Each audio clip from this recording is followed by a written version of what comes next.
गुरु प्यारी साध संगत जी, राधा स्वामी जी। प्यारी साध संगत जी, आप सभी के भीतर बैठे कुल मालिक को प्रणाम। आप सभी को प्रणाम। संगत जी, आज के इस खास रूहानियत भरे सत्संग में संत कबीर साहिब की वाणी ली गई है। आज का यह सत्संग इसलिए भी खास है क्योंकि आज के इस सत्संग में हम अंतस की यात्रा के बारे में बड़े ही विस्तार पूर्वक समझने वाले।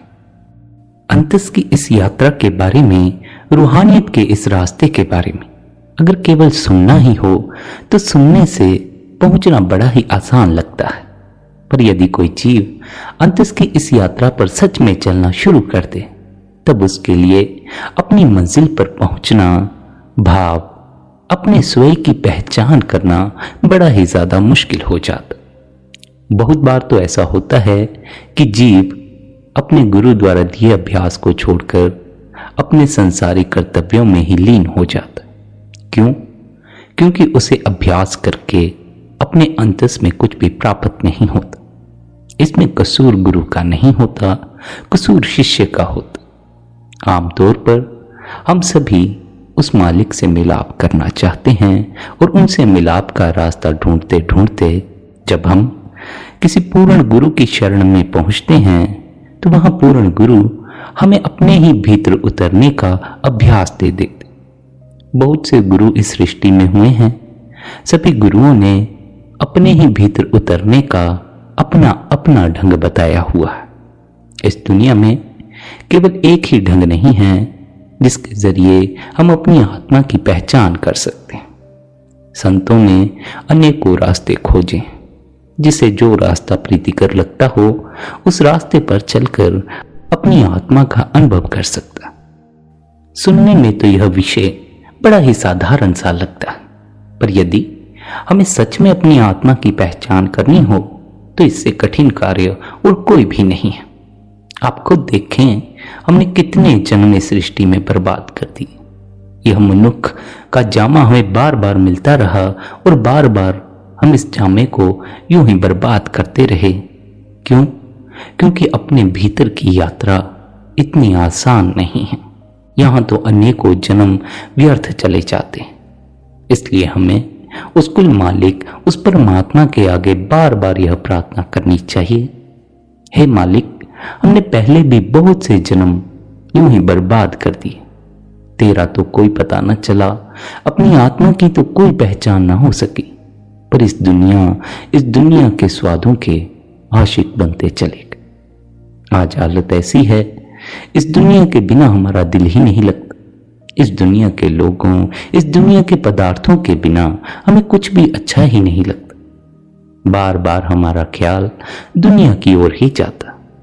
हमें चाहिए था कि हम अपने ख्याल को बाहर से मोड़कर अपने भीतर सत्य की पहचान करें।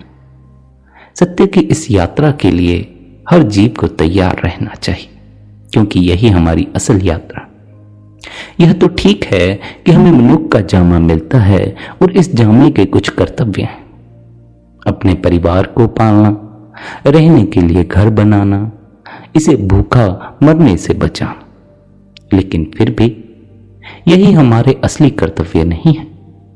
मनुष्य के जामे में आने का जो हमारा असल मकसद है, असल उद्देश्य है, वह अपनी आत्मा की पहचान करना है, कुल मालिक से मिलाप कर लेना।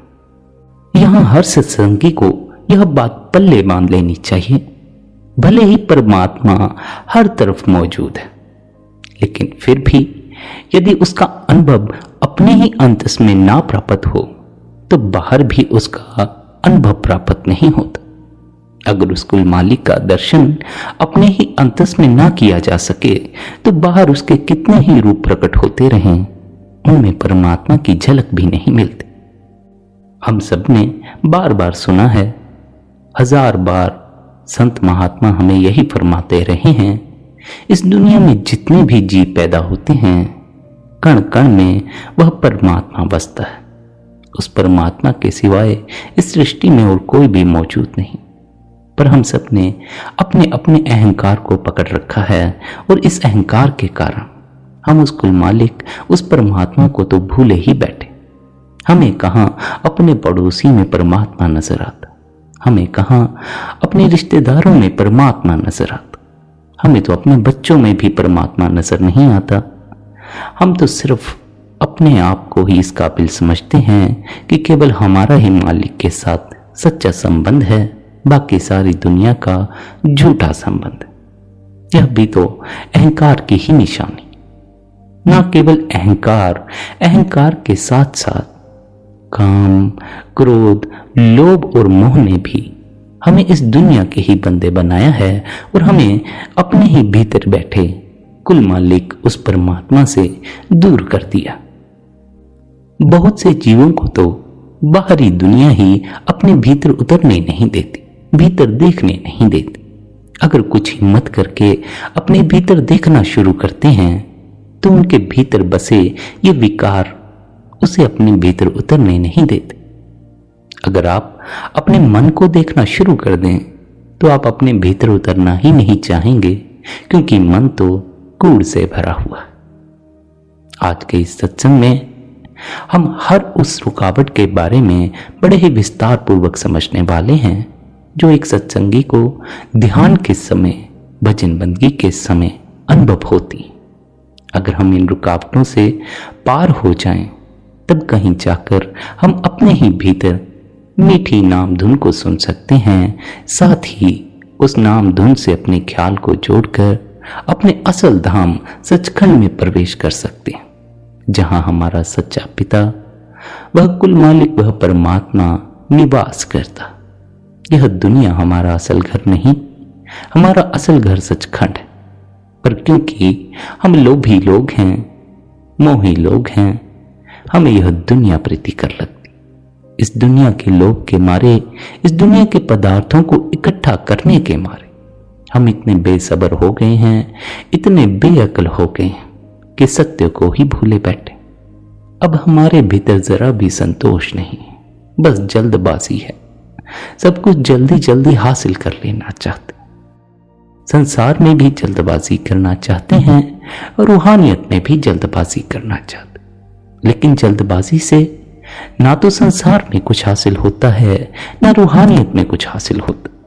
इसलिए संत कबीर साहिब हमें जीवन में संतोष को अपनाने का उपदेश देते हैं। संत कबीर साहिब तो उस कुल मालिक से प्रार्थना करते हुए फरमाते हैं, साईं इतना दीजिए जामे कुटुंब समाए, मैं भी भूखा ना रहूं, साधु ना भूखा जाए।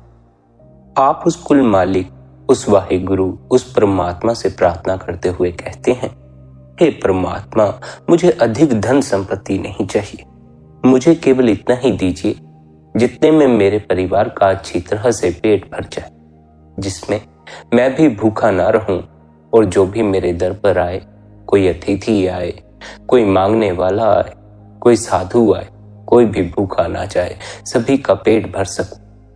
संत कबीरदास अपनी इस लेखनी द्वारा हमें जीवन जीने का सही मार्ग बताते हुए कहते हैं, हमें जीवन में संतोष रखना चाहिए। ज्यादा की कामना कभी भी पूरी नहीं होती।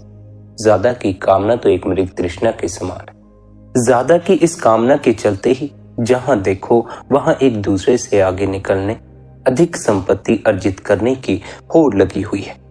भले ही किसी के पास अपार धन दौलत हो, वह कितना भी अमीर हो, लेकिन वह दिल तथा दिमाग से गरीब ही रह जाता। बाहर से तो खजाने भर लिए जाते हैं, लेकिन भीतर खालीपन वैसा का वैसा ही रहता। भीतर हमें कुछ भी भरा हुआ मालूम नहीं पड़ता। कितना ही धन इकट्ठा हो जाए, जीवन में तृप्ति का अनुभव नहीं होता। लेकिन फिर भी यह बात हमारे पल्ले नहीं पड़ती, हमें समझ नहीं आती। हम फिर भी और अधिक इकट्ठा करने में लगे रहते। जीव की असल कठिनाई भी यही है कि वह उतने में संतुष्ट नहीं हो पाता जितना कि उसके पास मौजूद है। जीव की अधिक की मांग उसे उस तरफ देखने पर विवश कर देती है, जिसे हासिल करने के लिए न जाने कितने ही कष्ट, कितने ही दुख सहन करने पड़ते। मगर इसमें जीव को कोई कठिनाई मालूम नहीं पड़ती। धन की खातिर जीव को कितना ही दुख सहना पड़े, वह दुख सहने को तैयार हो जाता। कहने लग जाता है, अभी अभी दुख है, आने वाले समय में सुख हो जाएगा।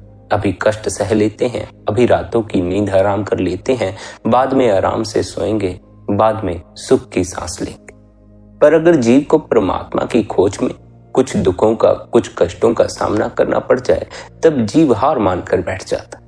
तब जीव सदगुरु से यह सवाल करने शुरू कर देता है कि मैं तो परमात्मा से इसलिए जुड़ने चला था कि मुझे जीवन में सुख का अनुभव होगा, लेकिन जितना अपने भीतर उतरता हूँ, जितना ध्यान में बैठता हूँ, उतना ही दुख का अनुभव बढ़ता चला जा रहा।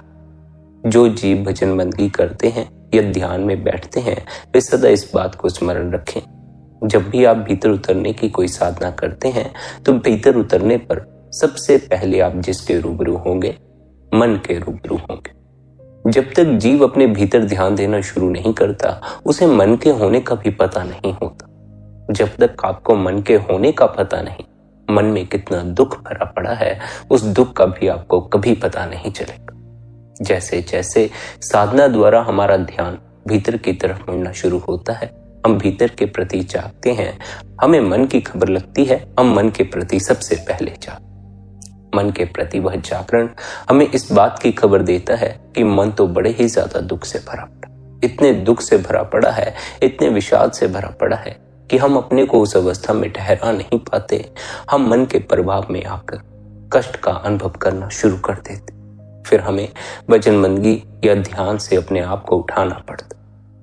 हर साधक को जो भी भीतर उतरता है, पहले पहले मन के रूबरू ही होना पड़ता। और क्योंकि हर जीव ने अपने हाथों ही अपने भीतर दुख को भरा हुआ है, परेशानियों को भरा हुआ है, ख्यालों को भरा है, इसलिए हर जीव को भीतर उतरने पर सबसे पहले अपने द्वारा भरे गए कचरे का सामना करना पड़ता।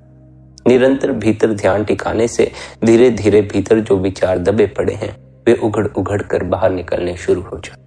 निरंतर भजन बंदगी करने से भीतर जो कचरा इकट्ठा हो गया, वह धीरे धीरे साफ होना शुरू हो जाता।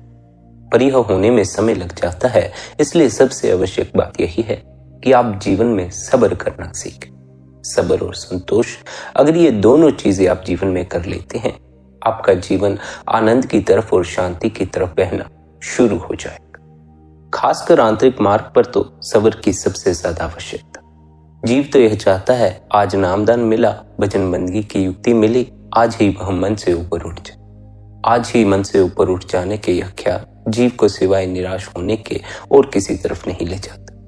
हम निकलते हैं परमात्मा की खोज में, मालिक का सिमरन करने, और मालिक का सिमरन ही हमारे लिए निराशा बनता चला जाता। क्यों? क्योंकि हमने आशा लगा रखी होती। हमारी क्या आशा होती है? हमारी यह आशा होती है कि हम भजन सिमरन करेंगे, 5-10 मिनट बैठकर राम राम करेंगे, 15-20 मिनट बैठकर हरि हरि करेंगे, उससे हमारे दुख दूर हो जाएंगे, या हमें अंतस में प्रकाश नजर आ जाएगा, शब्द की धुन सुनाई पड़ जाए। हम जीवन में जो भी करने लगते हैं, उसी के साथ आशा जोड़कर बैठ जाते, मगर हमारी आशाएं सब झूठी आशाएं होती, वे कभी भी पूरी नहीं होती। जब आशाएं पूरी नहीं होती तो आशाएं निराशा को जन्म देती। अगर आप इस आशा के साथ भजन बंदगी करने बैठ गए कि आपको अंतस का अनुभव हो जाए, आपको अंतस में रूहानी मंडल नजर आ जाए, अंतस का प्रकाश नजर आ जाए, फिर अगर आपको आधे घंटे बाद, 1 घंटे बाद नहीं आया कोई रूहानी नजारा नजर, नहीं आया अंतस का प्रकाश नजर, तब फिर आपके भीतर निराशा का जन्म होना शुरू हो जाएगा। फिर आप उदास हो जाएंगे कि मुझे तो भजन करके कुछ भी उपलब्ध नहीं हो। आंतरिक मार्ग पर जल्दबाजी नहीं करनी। जो जीव सब्र करना सीख जाता है, उसका अवश्य ही परमात्मा से मिलाप हो जाता, क्योंकि परमात्मा की यह यात्रा इतनी आसान यात्रा नहीं। जो जीव जल्दबाजी में होते हैं, वे अक्सर जल्दी जल्दी में गिर भी जाते हैं, जल्दी जल्दी में कई चीजें गलत कर बैठते हैं, जल्दी जल्दी में कई नुकसान कर लेते हैं। इसलिए आंतरिक मार्ग पर सब्र की सबसे ज्यादा आवश्यकता है, क्योंकि यहाँ गलती की कोई गुंजाइश नहीं। आंतरिक मार्ग पर भी बहुत सी रुकावटें आपके सामने आएंगी। अगर आप वहां गलतियों के शिकार होते रहे, अगर आप वहां सचेत ना रहे, होशियार ना रहे, तब फिर आपको यह मन अपने जाल में दोबारा फंसा लेगा। मन आपको फिर से संसार में पटक देगा और आपका जो सुर्त को ऊपर उठाने का ख्याल था, वह ख्याल ही रह जाए। इसलिए आंतरिक मार्ग पर सचेत हो जाना, भजन बंदगी करते समय, ध्यान करते समय सचेत हो जाना। किसी भी विचार, किसी भी वासना से अपने आप को जोड़ मत ले। तब तक बैठे रहना बंदगी में, जब तक पूरी तरह अपने को भीतर से खाली ना पाओ, विचारों से, वासनाओं से। तब तक बैठे रहना जब तक भीतर अपने आप से संगीत बजना शुरू ना हो जाए, अपने आप से मन का कोलाहल शांत ना हो जाए। और यह ख्याल रखना, हम क्या करते हैं, हम मन के साथ जद्दोजहद करने लग जाते। क्या जद्दोजहद करते हैं? हम मन को शांत करने में लग जाते।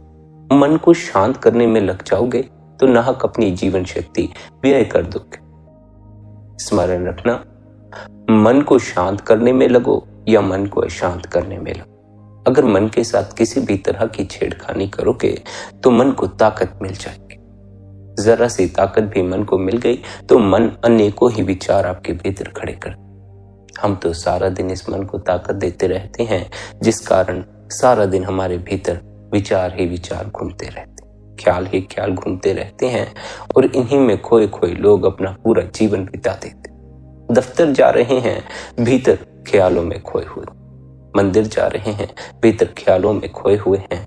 घर में बैठे हैं, परिवार के साथ बैठे हैं, भीतर अन्य ही किसी बातों में खोए हुए। हम सब एक दूसरे के साथ मौजूद होकर भी एक दूसरे के साथ मौजूद नहीं होते। हमारा शरीर एक व्यक्ति के साथ होता है, मन हमारा दूसरे व्यक्ति के साथ होता है। बैठे हैं दफ्तर में, मन है बाजार में।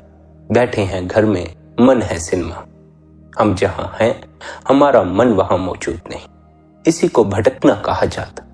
जब तक मन कहीं और भटक रहा है और आपकी देह कहीं और मौजूद है, उसके प्रति आप जागे हुए नहीं हैं, तब तक आप वर्तमान के बारीक क्षण को चूकते चले जाएं। वर्तमान का यह बारीक क्षण तभी पकड़ में आता है जब आपकी देह, आपका मन, आपका पूरा चित्त एक ही क्षण में मौजूद हो जाता है, अभी और यहीं मौजूद हो जाता।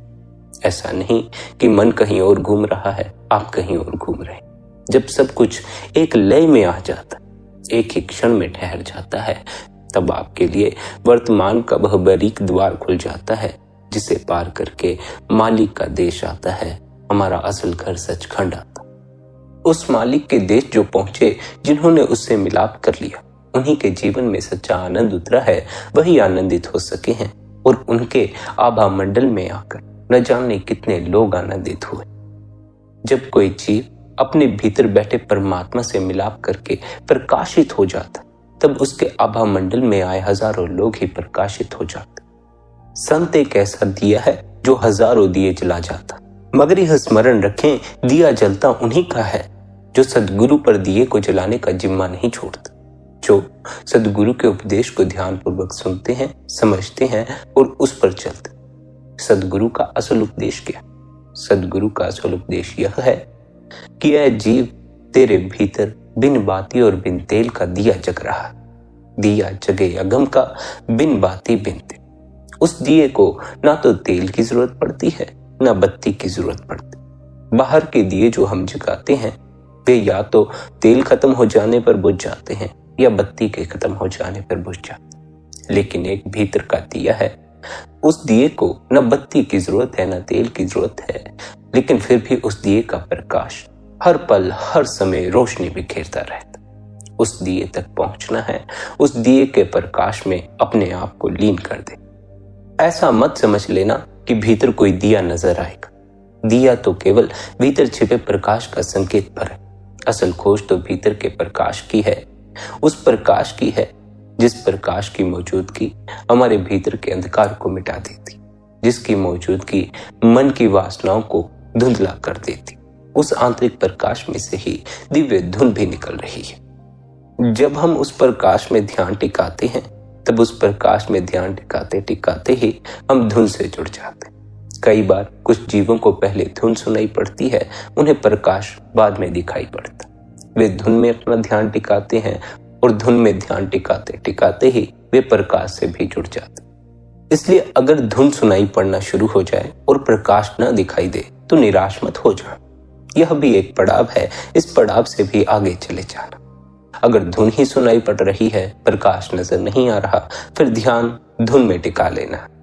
जितना धुन में अपने आप को लीन करते चले जाओगे, उतना ही प्रकाश भी भीतर प्रकट होता चला जाएगा। असल में प्रकाश और धुन दोनों ही आत्मा से उठते हैं। जो प्रकाश आपको भीतर नजर आता है, वह आत्मा का ही प्रकाश। इसलिए जब हम प्रकाश में अपने ध्यान को टिकाते हैं, या धुन में अपने ध्यान को टिकाते हैं, उसमें ध्यान लीन करने से हम अपनी आत्मा में ही लीन होते चले जाते। यही कारण है कि संत सद्गुरु हमें भीतर गूंजते शब्द से अपनी लिप को जोड़ने का उपदेश देते। संतों का यह उपदेश अपनी आत्मा की पहचान कर लेने का सबसे सरल मार्ग है। आत्मा की पहचान के लिए अन्य कई और भी साधनाएं, अलग अलग जीव अलग अलग साधनाएं करके अपने भीतर उतरने का प्रयास करते। कुछ कठिन साधनाएं हैं, कुछ सरल साधनाएं, पर जो सबसे सरल साधना है वह अपने आप को, अपनी लिव को भीतर गूंजते शब्द से जोड़े। शब्द से जुड़ने के बाद जीव को न कोई जप करने की आवश्यकता रहती है, न कोई साधना करने की आवश्यकता रहती है, न ध्यान करने की आवश्यकता रहती। उसे केवल अपनी लिव शब्द के साथ जोड़े रखनी होती है। शब्द के साथ लिव जोड़े जोड़े ही वह अपने संसारिक कामकाज भी करता है, घर परिवार में भी रहता है, एकांत का भी आनंद उठाता है, मालिक की भक्ति में भी लीन रहता है और अपने परिवार का पालन पोषण भी करता। अर्थात फिर वह हर कर्म शब्द के साथ जुड़े जुड़े ही करता। जब हम शब्द के साथ जुड़ते हैं हमें आनंद का अनुभव होता। उस आनंद में, उस शब्द की धुन में लीन हुए हुए जब हम कोई कर्म करते हैं तो उससे तनाव इकट्ठा नहीं होता, उससे हमें आराम पहुंचता, फिर कर्म करने में भी मजा आता। अभी तो हम कुछ करते हैं तो हमारा करने को दिल नहीं करता। हम सभी सोचते हैं कि हमारी ऐसी जिंदगी हो, हमें कुछ भी करना ना पड़े, बिस्तर से हिलना तक ना पड़े और सब कुछ होता रहे। इसी आशा के कारण हम धन के भूखे बनते जा रहे हैं, क्योंकि हमारी यह आशा धन ही पूरी कर सकता। धन है तो हमें बिस्तर से भी उठने की जरूरत नहीं, सब कुछ बिस्तर पर ही मिल जाएगा। नौकर चाकर हैं, खाना बिस्तर पर आ जाएगा। ड्राइवर हैं, गाड़ी चलानी नहीं पड़ेगी। काम वाली बाई है, झाड़ू पोछा नहीं करना पड़ेगा, कपड़े नहीं धोने पड़ेंगे। हम सभी ऐसे ही आराम की जिंदगी चाहते और ऐसे ही आराम की आशा लेकर हम सभी धन की दौड़ में निकलते हैं। लेकिन जब धन की दौड़ में निकलते हैं तो पता चलता है अगर धन अंधा है तभी सपने पूरे हो सकते। इसलिए जीव अंधे धन की दौड़ में लग जाता। जीव ज्यादा की कामना लेकर बैठ जाता है और यह ज्यादा की कामना ही उसके जीवन को तनाव से भरना शुरू कर देती। यह तनाव जब बेहद बढ़ जाता है तब फिर जीव के बस कुछ नहीं रह जाता। फिर वह रोता है, चिल्लाता है और पछताता ही रह जाता। गुरु की शरण खोजता है, गुरु के आगे जाके हाथ जोड़ता है, अरदासें करता है कि हे सद्गुरु, मेरे इस जीवन को सुख में बनाओ, मुझे इस दुख से बाहर निकालो, इस तनाव से बाहर निकालो। स्मरण रखें, बाहर के सुख आपको तब तक ही अच्छे लगेंगे जब तक कि आपके भीतर तनाव इकट्ठा नहीं हो गया, आपके भीतर इतने ख्याल इकट्ठे नहीं हो गए कि आप पागल होने की कगार तक पहुंचे। हम सभी पागल होने की कगार पर पहुंचे हुए जीव। हमारे भीतर इतने विचार घूमते हैं, इतनी बातें चलती हैं, इतना कुछ हमने अपने भीतर दबा कर रखा है कि हमारे द्वारा की गई जरा सी चूक और हमारे भीतर भरा पड़ा कूड़ बाहर निकल आएगा और उससे फिर लोगों में सिर्फ और सिर्फ हमारी फजीयत होगी, हमारी बदनामी होगी। इससे ज्यादा फिर हमें कुछ भी हासिल नहीं हो।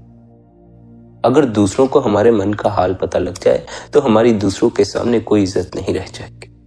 मन सभी का बड़ा मैला है, इसलिए परमात्मा ने ऐसी सुविधा कर रखी है कि किसी भी जीव को किसी दूसरे जीव के मन का हाल पता न चल सके। ऊपर से हम दूसरे का पता लगा सकते हैं, लेकिन दूसरे के भीतर क्या चल रहा है इसका हमें कभी भी पता नहीं चलता। यूं ही नहीं प्रेमी प्रेमिका की हत्या कर देता। अगर हमें किसी पर भरोसा ना हो तब फिर भला हम उसके साथ रहेंगे ही क्यों? फिर हम उसके साथ कभी नहीं रहेंगे। पर क्योंकि प्रेमिका को प्रेमी पर भरोसा होता है इसलिए वह उसके साथ रहना शुरू कर देती। मगर इस भरोसे की कोई पक्की बुनियाद नहीं होती। यह भरोसा थोथा ही होता। यह भरोसा दूसरे को ऊपर से देखकर ही कर लिया जाता। सामने वाला अपने आप को केवल उतना ही दिखाता है जितने में कि उसकी भलाई ही नजर आती। असल मैल हम अपने भीतर छिपा कर रखते। वह मैल हम दूसरे के सामने प्रकट नहीं होने देते। लेकिन जिस दिन हम उस कूड़ को जो हमने भीतर भरा है, जिसको हम भीतर दबाते जा रहे हैं, उसे भीतर दबाने में असमर्थ हो जा, वह बाहर निकलता है और उसके परिणाम बड़े भयानक निकलते। इसलिए इतनी आसानी से दूसरों पर भरोसा मत कर ले। कौन कब पलट जाए इसका कोई पक्का नहीं होता। आप देखें हमारे घर परिवार के लोग होते हैं, हमारे रिश्तेदार होते हैं, वही जब पलट जाते हैं, वही जब हमारे खिलाफ खड़े हो सकते हैं, तो किसी अन्य पर हम कैसे विश्वास कर सकते? हमारे रिश्तेदार हमसे झगड़ते हैं। कुछ परिवार तो ऐसे हैं जिनमें माता पिता बच्चों के साथ लड़ते हैं, बच्चे माता पिता के साथ लड़ते हैं। ऐसी दुर्दशा में अगर आज भरोसा किया जाए तो फिर किस पर किया जाए? आज के समय में हम किसी पर भरोसा नहीं कर सकते। ऊपर ऊपर से लोग जैसे नजर आते हैं, उसके आधार पर हम उनके भीतर क्या चल रहा है इसकी कल्पना नहीं कर सकते। इसलिए सदा जीवन में सचेत रहना, आसानी से किसी के बहकावे में मत आ जाओ। इतने होशियार बनना कि किसी के बेईमानी करने से पहले ही उसकी बेईमानी का पता लगा सको। हम मूर्छा में जीते हैं, इसलिए हम कभी भी समझ नहीं पाते कौन हमें कब धोखा देने वाला। लेकिन धोखा एक ही क्षण में नहीं दे दिया जाता, उसकी तैयारी काफी पहले शुरू हो गई होती। बहुत सी बातें तो हमारी आंखों के सामने ही होती हैं, जो कि हमें इस ओर संकेत करती हैं कि या तो अब हमारे साथ बेईमानी होने वाली है या धोखा होने। हम अपने मन में खोए खोए जीते हैं, इसलिए अंधे बने रह जाते हैं, दूसरों को पहचान नहीं पाते, दूसरे हमारे साथ क्या करने जा रहे। अगर आप होश पूर्वक जीवन को जिएंगे, सचेत होकर जीवन को जिएंगे, तो आप दूसरों के हरकत करने से पहले ही जान लेंगे कि यह कौन सी हरकत करने जा रहा है। आज जैसा समाज है, अगर आज भी मूर्छा में जिए तो सिवाय नुकसान के कुछ भी हासिल नहीं करोगे। आज के समाज में तो सचेत होकर ही जिया जा सकता, और यह स्मरण रखना, जो जीव सचेत है वही जीव परमात्मा तक पहुंच सकता है, क्योंकि वही जीव वर्तमान के बारीक क्षण के प्रति जाग सकता। मूर्छित लोग वर्तमान के बारीक क्षण को चूकते चले जाते, वे तो खोए रह जाते हैं मन की बातों में, विचार। यह जो सचेतपना है, यह जो होश है, यह कैसे आएगा? निरंतर छोटी छोटी बातों में अपने होश को जगा। पहले पहले जब आप अपने को मन से परे करने का प्रयास करेंगे, आप अपने को मन से परे कर नहीं पाएंगे। क्यों? क्योंकि कभी आपने इस बारे में सोचा नहीं था, कभी इस बारे में सोचा नहीं, इसलिए उससे परे होने की कभी भीतर समझ भी पैदा नहीं। जब आप हर रोज कुछ कुछ समय जागने के लिए देंगे, भीतर होश को जगाने के लिए देंगे, तो उससे आपको धीरे धीरे समझ आएगी मन से कैसे परे हुआ जाता। अपने आप को आप ही ने अपने विचारों से जोड़ा है, मन से जोड़ा। जिस दिन आप चाहें उस दिन आप अपने को मन से अलग कर सकते, लेकिन आप अपने को मन से अलग करते नहीं। है तो जीव के हाथ में, लेकिन जीव क्या सवाल करता है, मैं इस मन से अपने को परे नहीं कर पाता, मैं क्या करूं कि इस मन से परे हो जाऊं। फिर सतगुरु क्या समझाता है? सतगुरु कहता है, करना तो तुझे ही पड़ेगा प्यारे। सतगुरु तो हमें अभ्यास सिखा सकता, कैसे अभ्यास करना है यह बता सकता, लेकिन अभ्यास तो हमें ही करना पड़ेगा। सतगुरु हमारे लिए खाना बना सकते हैं, हमें थाली में परोस कर दे सकते हैं, हमारे मुंह में भी बुर्की डाल सकते हैं, लेकिन गले से नीचे तो हमें ही उतारनी पड़ेगी। अगर आप मन से परे होना चाहते हैं तो मन से परे होने की कोशिश भी आपको ही करनी पड़ेगी। ऐसा कहने से आपको कोई लाभ नहीं होगा कि मुझे इस मन से परे कर। अब तक कोई भी जीव किसी दूसरे के द्वारा अपने स्वयं तक नहीं पहुंचा। जो भी अपने स्वयं तक पहुंचा, जिसने भी अपनी आत्मा की पहचान की, अपने ऊपर जिम्मेदारी लेने के बाद कर सका। जब तक आप कहेंगे मुझसे नहीं होगा, मुझे गुरु करके दे दे, तब तक आप अपने असल की पहचान नहीं कर सके। इसलिए कभी भी हिम्मत नहीं हारनी है, सदा भीतर उतरने के लिए समय दे। नहीं, अगर 1 महीने में भीतर का कोई अनुभव हुआ तो निराश नहीं हो जाना, सब्र रखना है, आगे बंदगी करते चले जा। अगर आपको इस बात की निराशा होती है कि मुझे 3 महीने बंदगी करते हो गए, लेकिन फिर भी भीतर का कोई अनुभव नहीं हुआ, तो उसका कारण यह है कि आपने यह आशा बांध रखी थी कि मुझे इतने महीने तक अंतस का अनुभव हो जाना चाहिए। आपकी यह आशा ही अनुभव तक पहुंचने में बाधा बनती चली जाएगी। स्मरण रखें, आशाएं, तृष्णाएं, वासनाएं, विचार, ये सब मन के जाल। मन आपको इन भ्रमों में फंसाए चला जाता। इन भ्रमों में फंस नहीं जाना। मन तो अवश्य आपसे कहेगा ही कि जल्दी जल्दी भजन बंदगी का फल प्राप्त होना चाहिए, लेकिन इसके कहे के पीछे मत लग जाना, वरना अपनी मंजिल पर पहुंच नहीं सकोगे। मंजिल जरा भी दूर नहीं है, पर तब अगर जीव सब्र रख सके। ऐसा समझो कि मंजिल तो सामने ही है, चलने भर की भी आवश्यकता नहीं। लेकिन इतना कोहरा है कि सामने मंजिल है और नजर नहीं आ रही। यह कोहरा विचारों का कोहरा है। हमारे भीतर विचारों का इतना कोहरा है कि मंजिल सामने होते हुए भी, परमात्मा के सामने होते हुए भी वह हमें नजर नहीं आता। जब कोहरा होता है तो क्या हम कोहरे को हटाने के उपाय करते हैं? नहीं, हम सब्र करते हैं। हमारे सब्र करने से कोहरा अपने आप ही दूर हो जाता। जैसे रात का अंधेरा, रात के अंधेरे को हटाने के लिए क्या हम सूर्य को वापस ऊपर लाने की कोशिश करते हैं? नहीं, हम सुबह तक इंतजार करते हैं, सब्र करते हैं। सुबह अपने आप ही अंधेरा विलीन हो जाता है, प्रकाश का जन्म हो जाता है।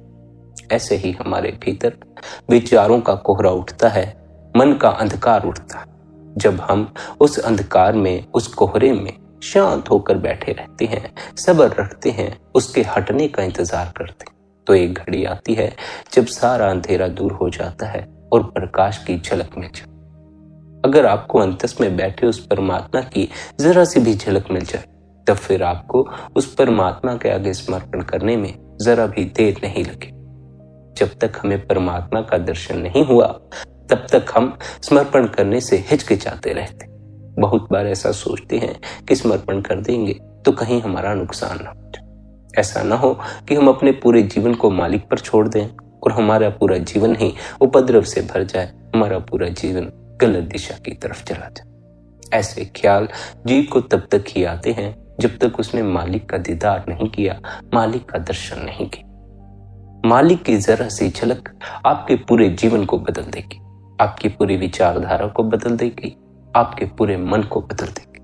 मालिक की जरा सी झलक आपको विवश करेगी सत्य की पहचान करने के लिए, अपने भीतर उतरकर उस परमात्मा में समा जाने के लिए। इसलिए संतों ने सदा कहा है, अपने भीतर उतरो, उस परमात्मा की झलक हासिल करो। झलक मिल गई, आप समर्पण करने को राजी हो जाएंगे। आपने समर्पण कर दिया, फिर आपके जीव में कुछ नहीं, फिर आपकी परेशानी कुछ नहीं, आपका दुख कुछ नहीं, फिर सब उस मालिक के हाथ में है। फिर वह अपने आप ही आपके जीवन को संभाल लेगा। लेकिन कब? जब आप पूर्ण समर्पण कर दें। स्मरण रखें, पूर्ण समर्पण करना बड़ा मुश्किल काम होता। कुछ बातों के लिए तो हम समर्पण कर देते हैं, लेकिन कुछ बातों के लिए अपने को समर्पित नहीं कर पाते। जब तक हम अपने को पूर्ण समर्पित नहीं करते, तब तक हमारा जीवन हमारे ही हाथों में रहता है, उस मालिक के हाथों में नहीं जाता। हम जब तक अपने जीवन के मालिक बने हुए हैं, जब तक हम इसे चलाने में लगे हुए हैं, तब तक हम इस अहंकार से भरते चले जाते हैं कि हम इसके निर्माता। लेकिन इससे फिर हमें यह भूल जाता है कि हमारा सच्चा निर्माता कौन है, हमारा सच्चा दाता कौन। हम अपने अहंकार में चूर उस मालिक को भूलते चले जाते हैं और संसार के मोह में पड़ते चले जाते हैं। अहंकार में फंसा जीव फिर परमात्मा से इतना विमुख हो जाता है कि जब तक जीवन दुख नहीं बनता, तब तक उसे परमात्मा का स्मरण ही नहीं आता। हर दुखी आदमी को परमात्मा की याद आ जाती। बुढ़ापे तक पहुंचते पहुंचते आदमी को सुख तो नहीं मिलता, दुख से भर जाता है। इसलिए बुढ़ापे में हर जीव को परमात्मा की शरण खोजनी पड़ती है, गुरु की शरण खोजनी पड़ती। जो आदमी 20-22 साल की उम्र में परमात्मा को मानता नहीं था, वह भी 65 की उम्र में मंदिरों में जाकर बैठ जाता। किस कारण? भय के कारण। डरता है मृत्यु से और वह भय ही उसे परमात्मा की तरफ खींच कर ले जाता। स्मरण रखना, अगर परमात्मा के सामने मृत्यु के भय के कारण झुक रहे हो, इस आशा से झुक रहे हो कि मालिक आपको लंबी उम्र बख्शे, तब फिर आप भूल में पड़ गए। अगर प्रेम के कारण सर झुकाया है, बिना किसी आशा, बिना किसी मांग के सर झुकाया है, तभी सच्चे सुख का अनुभव कर सकोगे, उस मालिक से मिलाप कर सको। हम में से अधिकतर जीव उस परमात्मा से ऐसी चीजें मांगते हैं जिन चीजों का परमात्मा से कोई संबंध नहीं, जो चीजें केवल और केवल संसार से जुड़ी हैं, और अगर हम उनसे जुड़ते हैं तो हम भी संसार से ही जुड़ेंगे। संसार की चीजें सुख का सागर नहीं है, वह परमात्मा सुख का सागर। उस परमात्मा से परमात्मा को मांगो, वह मिल जाए तो कुछ भी, और मिले या ना मिले कोई गम नहीं रह जाता। संसार को मांगोगे, पूरा संसार भी मिल जाए, जीवन में गम बना ही रह जाएगा। जीव चाहता तो यही है कि वह गम से ऊपर उठ जाए, दुख से ऊपर उठ जाए, लेकिन मांगता वह है जिससे दुख हासिल होता। इसलिए आपको जीवन में जो कुछ भी आप करते हैं उस करने के प्रति सचेत होने की आवश्यकता है। अपने विचारों के प्रति सचेत होना है, अपनी मांग के प्रति सचेत होना है, अपनी बातचीत के प्रति सचेत होना है, जो आप सुन रहे हैं उसके प्रति सचेत होना है, जो आप देख रहे हैं उसके प्रति सचेत होना। सचेत होने का क्या अर्थ? जैसे समझें, आप यह सत्संग सुन रहे हैं तो इस सत्संग और आपके सुनने के बीच में विचारों की दीवार नहीं होनी चाहिए। तब आप सुनने की पूर्ण अवस्था में पहुंच, और उस पूर्ण सुनने की अवस्था में जब हम उतरते हैं तो अपने आप से हमारे भीतर समझ पैदा होनी शुरू हो जाती। क्या हमें आंतरिक मार्ग पर करना है, कैसे करना है, इसकी समझ अपने आप ही फिर भीतर पैदा होनी शुरू हो जाती। लेकिन अक्सर हमारे साथ क्या होता है, सत्संग और हमारे सुनने के बीच में विचारों की दीवार खड़ी हो जाती। उस विचारों की दीवार के कारण हम सत्संग सुन नहीं। ऐसा ही जीवन के अन्य पहलुओं में, हम खाना बनाते हैं तो खाने के बीच और हमारे बनाने के बीच में विचारों की दीवार खड़ी हो जाती। वह विचारों की दीवार बीच में आ जाना ही हमें मूर्छित कर देती है, हमें अपने कर्म के प्रति जागने नहीं देती। हम किसी से मिलते हैं तो उसके और हमारे बीच में विचारों की दीवार खड़ी हो जाती। फिर वह जीव जैसा है हम उसे वैसा नहीं देख पाते, बल्कि हम उसे अपनी विचारधारा के अनुसार देखना शुरू कर देते। जैसी हमने उसके प्रति धारणाएं बनाई होती हैं वैसा ही फिर वह हमें दिखाई पड़ना शुरू हो जाता। अगर आपके किसी मित्र के प्रति आपके भीतर ऐसी धारणा है कि मेरा यह मित्र चोरी कर सकता है, तो उस मित्र से आप सदा ही खतरा महसूस करें।